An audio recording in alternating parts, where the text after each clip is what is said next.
우리를 죽음에 이르게 하는 것은 죄입니다.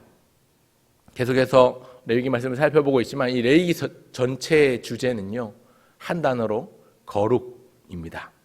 레위기의 주제가 거룩인데 오늘 본문에도 이 주제가 선명하게 정확하게 나타나고 있습니다. 7절과 8절을 다시 한번 보실까요? 7절과 8절 같이 한번 읽어보겠습니다. 너희는 스스로 깨끗하게 하여 거룩할지어다. 나는 너희의 하나님 여호와이니라. 너희는 내 규례를 지켜 행하라. 나는 너희를 거룩하게 하는 여호와이니라. 레위기서에는 하나님 앞에 어떤 제사를 드릴 것인지 5대 제사에 대한 내용들이 나오고 어떤 방식으로 제사를 드릴 것인지에 대한 분명한 규례들이 나옵니다. 제사, 제의, 제도에 대해서 말씀하고 있는데 이 모든 것은 거룩을 위해서, 하나님 앞에서의 거룩한 삶을 위해서, 또 하나님 앞에 드리는 거룩한 제사를 위해서 주시는 지침들입니다. 특별히 오늘 본문을 보면요, 7절과 8절을 한 가운데 놓고 앞뒤로 앞에는 거짓 종교와 우상 숭배에 대한 죄를 범했을 때 어떤 징벌을 당할 것인지, 또 뒤로는 성적인 범죄를 저질렀을 때 어떤 징벌이 내려질 것인지 나오고 있는데요. 오늘 읽은 내용, 사실 레위기 20장에 나오는 내용 전체는 이미 앞선 레위기 18장에서 대부분 다 다루어지는 내용들입니다. 그런데 18장과 20장의 차이점이라고 한다면 그 강조점이 조금 다른 데가 있습니다. 레위기 18장에서도 역시 우상숭배와 거짓 종교를 따르는 것이나 성적인 죄악들에 대해서 구체적으로 적나라하게 언급을 하고 있는데, 이러한 모든 것들이 하나님의 백성으로서의 거룩을 유지하는데 얼마나 큰 방해가 되고 얼마나 큰 거룩의 훼손이 오는지에 대한 강조점이 18장에서 나타났다고 한다면, 20장에서는 동일한 내용의 죄에 대해서 언급하면서 그 죄에 대한 징계와 처벌에 보다 초점이 가 있습니다. 굳이 이렇게 18장과 20장을 내용 두 장으로 나눠서 기록한 것은, 이렇게 따로따로 나눠서 기록한 이유는요, 학자들이 그렇게 분석하기를 모세가 모세오경을 기록하면서, 특별히 레위기를 기록하면서 레위기의 가장 큰 핵심 주제가 이 한 가운데가 레위기 19장이라고 생각을 하고, 이 가운데 19장을 중심으로 앞뒤로 마치 샌드위치처럼 이 내용을 배치했다는 겁니다. 조금 더 크게 생각해 보면요, 모세오경은 총 5권의 성경으로 이루어져 있는데 그 가운데 있는 세 번째, 가장 가운데 있는 성경인 레위기에서 가장 중요한 주제인 거룩에 대해서, 하나님 앞에서의 거룩한 제사에 대해서 다루고 있다는 것이죠. 이 배치도 의도적으로 배치한 것이다라고 학자들이 많이 봅니다.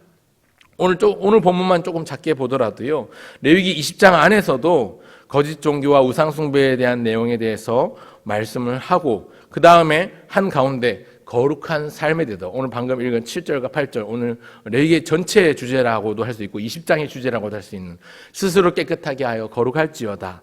나는 너희 하나님 여호와이기 때문이다. 내 규례를 지켜 행하라. 왜냐하면 나는 너희를 거룩하게 하는 여호와이기 때문이다 라는 말씀이 한 가운데 있고, 앞뒤로 죄에 대한 징계의 내용들이 나오고 있는 것이죠.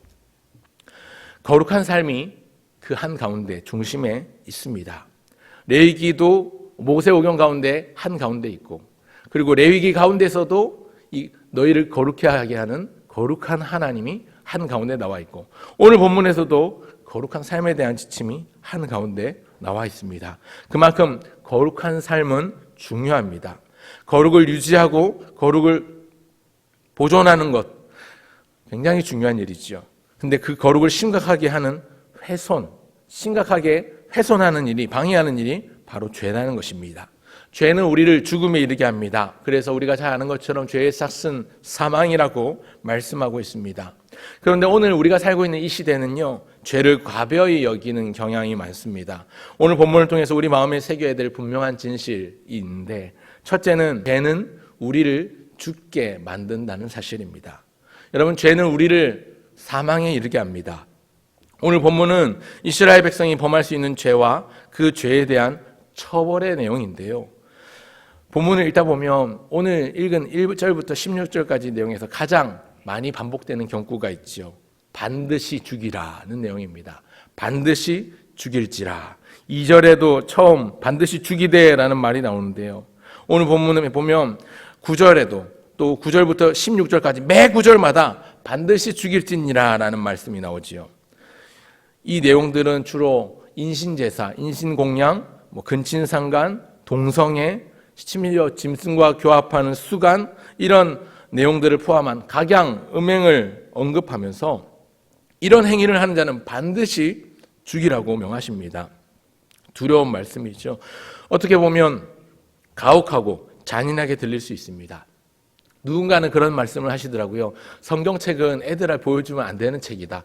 19세 이하는 금해야 될 책이다. 왜냐하면 너무나도 더럽고 너무나도 추악하고 너무나도 음란하고 너무나도 잔인한 내용들이 나오기 때문에 이건 19금 책으로 지정해야 된다. 이런 이야기를 하는 분들을 보았습니다. 실제로 그러합니다. 오늘 읽은 본문에서도 입에 담기조차도 민망하고 또 더러운 근친상간에 관한 내용이나 짐승과 성적인 교합을 하는 수간에 대한 내용들이나 동성애에 관한 내용들이 다뤄지고 있습니다. 그러다 보니까 어떻게 보면 가혹하기도 하고 잔인하기도 하고 너무나도 음란하고 더러운 내용이지만 이면에 숨겨진 분명한 메시지가 있습니다.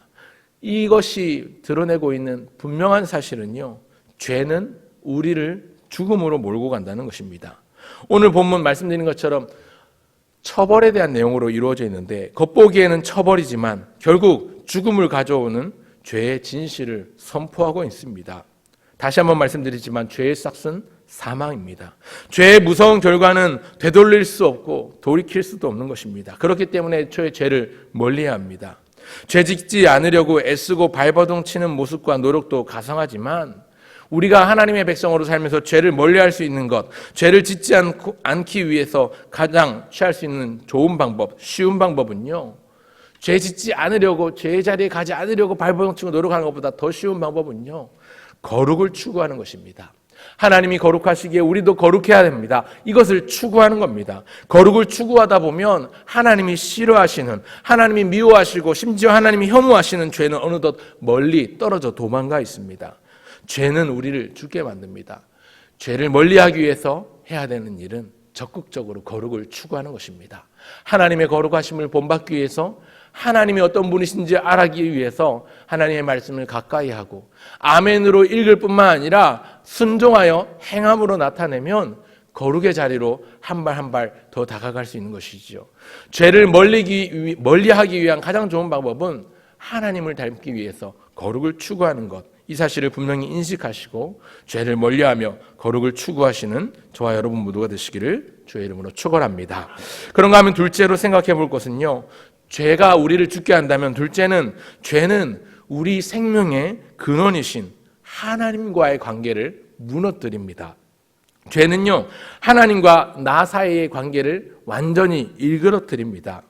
여러분, 죄는요, 하나님과 인간 사이, 주님과 나 사이를 완전히 갈라놓습니다. 이것이 죄의 무서운 결과입니다. 오늘 보면 3절을 보십시오. 3절 같이 읽어보겠습니다. 나도 그 사람에게 진노하여 그를 그의 백성 중에서 끊으리니 이는 그가 그의 자식을 몰래에게 주어서 내 성소를 더럽히고 내 성호를 욕되게 하였음이라.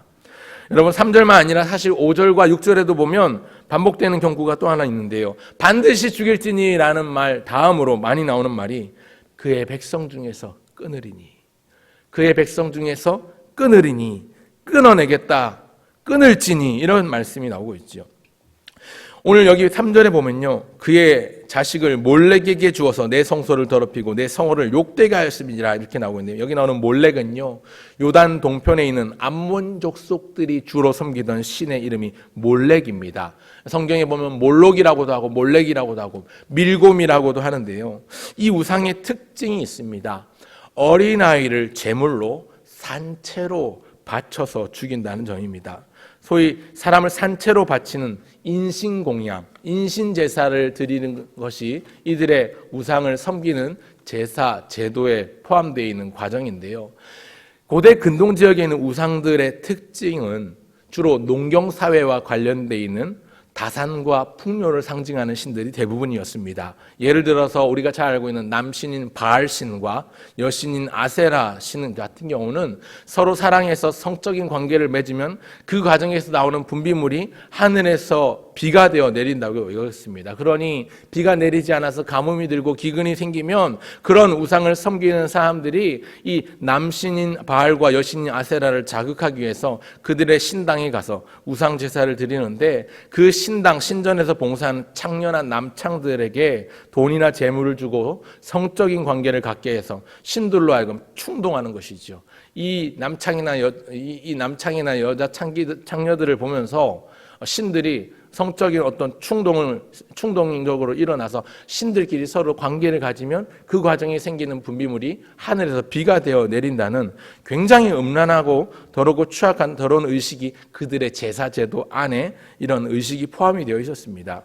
뿐만 아니라 방금 읽은 이 본문의 3절에 나오는 몰렉이라는 신, 밀곰이라고 하는 이 신의 특징은요, 그런 음란한 모습들도 포함되어 있는 데다가 제물로 어린아이를 산채로 태워버리는 의식이 있는데요, 이 몰렉의 신상은 암소의 얼굴을 하고 있습니다. 그런데 놀라운 건 이 암소 신상 밑에 아래쪽에 불을 태우는 화덕이 있어가지고요, 제물을 태워 바치게끔 되어 있는데, 가뭄이 들고 기근이 생기면 어린아이를 산채로 화덕에 묶어서 집어넣어서 태워 바칩니다.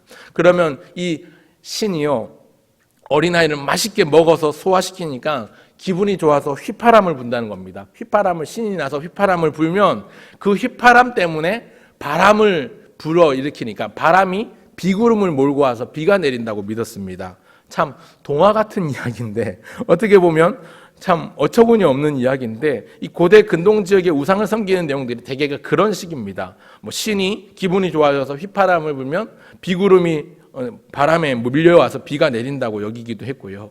어떤 남신과 여신이 성적인 관계를 가지면서 나오는 분비물들이 하늘에서 비가 되어 내린다고 여기기도 했습니다. 그러다 보니까 굉장히 그들의 우상 제사라는 것이 그 신을 섬기는 의식이 음란하고 잔인하고 굉장히 어떤 사람의 생명을 가볍게 여기게끔 만드는 제사들이 많았습니다. 참 어처구니 없을 정도로 기가 찬 이야기들인데요, 사실은 인신공양 자체가 굉장히 추악한 죄지요. 그런 우상을 섬기는 것은 당연하고요, 우상 숭배를 위해서 그런 자기 자식을 몰렉에게 바치는 것을 알고도 가만히 있으면 그 사람에게도 오늘 끊어질 것이라는 벌이 임한다고 말씀하고 있습니다. 5절 말미를 보십시오. 그들의 백성 중에서 끊으리라. 6절 말미에도 보니까 그의 백성 중에서 끊으리니 이렇게 말씀하고 있죠. 이 3절이나 5절이나 6절이나 분명한 것은 하나님이 싫어하시는 것, 우상 숭배 자체가 큰 죄악이죠. 이것을 방관하는 것, 또 우상을 섬기는 그들을 따르는 것, 이방 종교의 풍습을 따르는 것조차도 하나님의 거룩한 이름, 성호를 더럽히고 하나님의 거룩한 성소를 더럽히는 것이기 때문에 하나님과의 관계를 일그러지게 만듭니다. 결과적으로 하나님께서 그들과 그들의 백성 사이를 끊겠다라고 말씀하고 있는 겁니다. 경고하는 겁니다. 우상을 섬기고 이방 풍습을 따르는 것 자체가 우리에게 죽음을 의미하는 것이죠. 하나님의 백성이었는데 하나님과의 관계가 끊어지면 하나님의 백성이 아닌 게 됩니다. 그죠? 그냥 우상을 섬기는 이방 백성과 다를 바 없어지는 것이죠. 포도나무에 가지가 붙어 있어야 생명을 누릴 수 있습니다. 마찬가지로 우리가 하나님께 연결되어 있고 하나님과 연합되어 있을 때 우리는 참 생명을 누릴 수 있습니다. 그런데 죄는 이것을 깨뜨리고 이것을 끊어내게 만듭니다.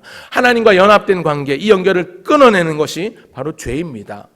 오늘도 참 포도나무이신 주님 안에 꼭 붙어있는 가지가 되기를 소원합니다. 요한복음에서도 우리 예수님께서 요한복음 15장에 말씀하시죠. 나는 포도나무요 너희는 가지니 저가 내 안에 내가 저 안에 있으면 내 말이 그 안에 있으면 이 사람은 과실을 많이 맺나니 너희가 나를 떠나서는 아무것도 할 수 없음이니라, 그렇게 말씀하고 있는데, 오늘도 우리의 참 생명 되신 주님 안에 머물러 있고 포도나무 되신 우리 주님에 꼭 붙어있는 은혜에 접붙임받되어 있는 아름다운 가지가 되어서 풍성한 열매를 맺을 수 있는 우리 모두가 되기를 주의 이름으로 축원합니다.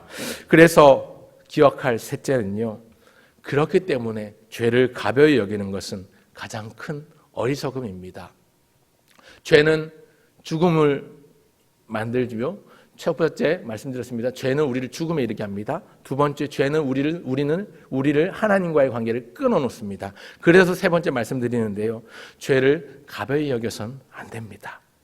여러분, 세상은 죄를 가벼이 여기는 경향이 많습니다. 남들도 다 하는데 뭐 어때? 혹은 죄를 지어놓고 어쩔 수 없었다라는 논리를 펴면서 죄를 용인하고 또 때때로 죄를 묵과하고 아무 일 없다는 듯이 지나치기도 합니다. 또 그런 죄들을 바라보는 사람들조차도 충분히 그럴 수 있지라고 보기도 하고, 들키지 않거나 처벌받지 않으면 괜찮지라고 여기기도 합니다. 그러나 결코 그렇지 않습니다. 오늘 우리가 살고 있는 시대와 이 사회는 범죄에 대해서 상당히 관대하고 무감각해지는 것이 사실입니다. 해를 거듭할수록, 세월을 거듭할수록 더 더디어지고 둔감해지고 무감각해지는 것 같습니다. 특별히 어저께 그저께 우리가 새벽에도 함께 은혜 나누면서 예로 들었었지만, 음주운전만 예로 들더라도 술 취해서 죄를 지었다고 하면 심신미약을 이유로 형을 더 감하고 낮추기도 하고요. 어떤 사람이 심각한 성범죄를 저지른다고 하더라도 술 취해서 홧김에 일어난 우발적인 실수라고 그러면 큰 형벌을 받지 않고 또 감형을 당하죠. 그래서 기껏해야 사회봉사 몇 시간, 전자팔찌 착용하거나 정신과 치료를 병행해라 이런 형으로 내려지기도 합니다. 누가 봐도 과하다 싶을 정도의 형벌을 내린 적이 별로 없습니다. 그만큼 우리가 살고 있는 이 시대가 죄에 대해서 또 성적인 부분에 대해서 둔감하고 무감각해져 있다는 것이지요. 죄에 대해서 가벼이 여겨서는 안 됩니다. 심지어 교회 안에서도 모든 것이 은혜라는 말로 잘 포장되어서 죄에 대해서 공의롭지 못하고 그냥 묻고 넘어가고 덮어가려는 모습들이 있지 않은지 돌아보아야 합니다. 이런 모습이야말로 우리 예수님이 흘리신 보배로운 피의 은혜를 값싼 가치로 평가절하하는 행위인 것이지요. 여러분, 진정한 은혜는요, 죄에 대해서 묻고 가고 모르는 척 덮어가는 게 아니고요, 우리가 짓는 혹은 우리 자녀가 짓는 죄에 대해서 그 어떤 사고나 어떤 환경 오염보다도 우리에게 더 큰 위험임을 인식하고 우리 자신이 또 우리의 자녀들이 우리의 가족들이 죄의 자리에 서지 않도록 항상 경계하고 깨어 근신해야 하는 것입니다. 또 우리 자녀들이 우리 가족들이 죄의 자리에 서지 않도록 지도하고 가르쳐야 될 사명이 우리에게 있는 것이지요. 여러분, 다윗이 밧세바를 범하고 아무 일 없었다는 듯이 한때를 보냈지요. 하나님이 그를 사랑하셔서 선지자 나단을 보내셨고 다윗을 책망하셨습니다. 당신이 바로 그 사람이라. 당신이 바로 그 사람이라 지적하고 책망하는 나단의 책망 이후에 다윗은 회개의 자리로 나아갔고 참회의 자리로 나아갔습니다. 회개했습니다.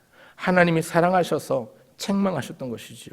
여러분, 하나님의 진노가 임했다면 아마 선지자 나단을 보내지도 않으셨을 겁니다. 그러나 다윗이 너무너무 사랑하던 그 하나님도 그를 사랑하셔서 선지자를 보내셨고 적절한 때에 그를 책망하셨던 것이지요.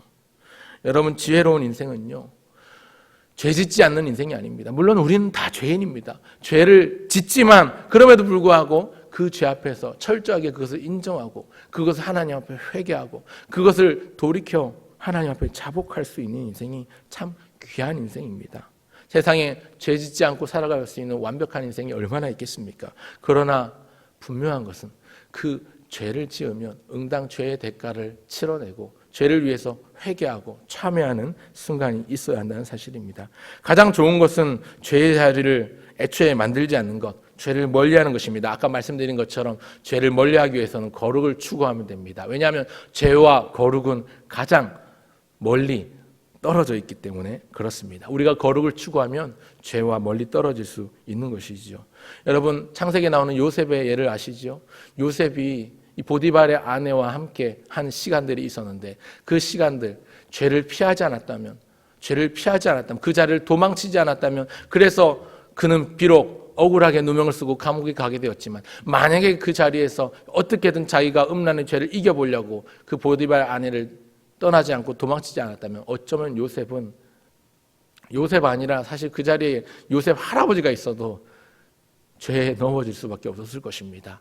가장 그 창세기에 나오는 요셉의 모습을 통해서 우리가 얻을 수 있는 중요한 교훈은 죄는요, 우리 인간이 당할 수가 없습니다.